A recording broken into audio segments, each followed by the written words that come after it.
ভারত পাকিস্তান যুদ্ধের খবরে ধস নেমেছে দেশের পুঁজিবাজারে। ঢাকা স্টক এক্সচেঞ্জ ডিএসইর সূচক কমেছে 150 পয়েন্ট, আর চট্টগ্রাম স্টক এক্সচেঞ্জ মূল সূচক হারিয়েছে 270 পয়েন্ট। বড় ধরনের দরপতনে নিঃস্ব হয়েছেন অনেক বিনিয়োগকারী। সংশ্লিষ্টরা বলছেন, পাক ভারত যুদ্ধকে ইস্যু করে পরিকল্পিতভাবে দরপতন ঘটানো হয়েছে। জড়িতদের শাস্তির আওতায় আনার দাবি তাদের।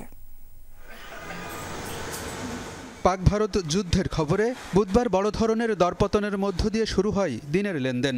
বেলা গড়ানোর সাথে বাড়তে থাকে পতনের পরিমাণ। শেষ পর্যন্ত ঢাকা স্টক এক্সচেঞ্জের সূচক কমেছে প্রায় 150 পয়েন্ট। লেনদেন হওয়া 399টি কোম্পানির মধ্যে দাম কমেছে 385টির। একই অবস্থা চট্টগ্রাম স্টক এক্সচেঞ্জেরও। প্রধান সূচক কমেছে 270 পয়েন্টের বেশি।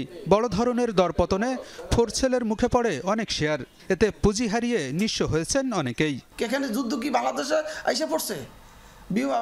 বোমা কি বাংলাদেশে পড়ছে? বাংলাদেশ ইন্ডেক্স পরিকল্পিতভাবে ফেলানো হয়েছে। সমস্ত বিনিয়োগকারী আজকে নিঃস্ব হয়ে যাচ্ছে। যেটুকু আসলো সে পুঁজিও আজকে বিনিয়োগকারী শেষ হয়ে যাচ্ছে। এত বড় এইভাবে পতন ভাই, আমার কলিজার মধ্যে আমার ব্যথা উঠে গেল ভাই। আমরা তো নিঃস্ব হয়ে যাচ্ছি। আমাদেরকে কি আইসিপি একটা সাপোর্ট দিবে না? সরকারের কাছে সরকার কি করতেছে এখানে ভাই? দিন দিনে তো এরকম খালি হইতেছে, পোর্টফোলিও নষ্ট হইতেছে।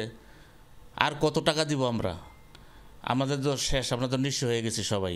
সংশ্লিষ্টরা বলছেন, যুদ্ধের খবরে ভারত পাকিস্তানের চেয়ে বেশি দরপতন হয়েছে ঢাকার পুঁজিবাজারে, যা অস্বাভাবিক এবং অনাকাঙ্ক্ষিত। যুদ্ধকে পুঁজি করে একটি চক্র ইচ্ছাকৃতভাবে দরপতন ঘটিয়েছে বলেও মনে করেন তারা।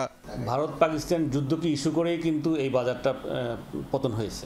এছাড়া কিন্তু নতুন কোনো ইস্যু আমাদের কাছে জানা নেই।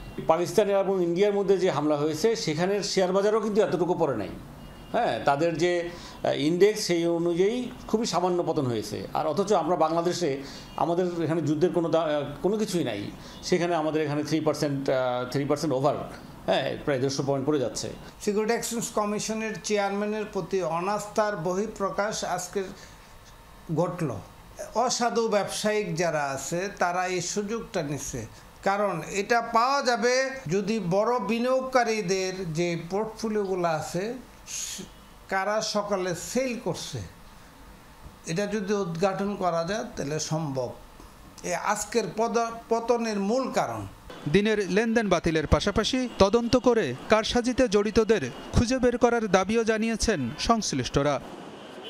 আলমগীর হোসেন, যমুনা নিউজ, ঢাকা।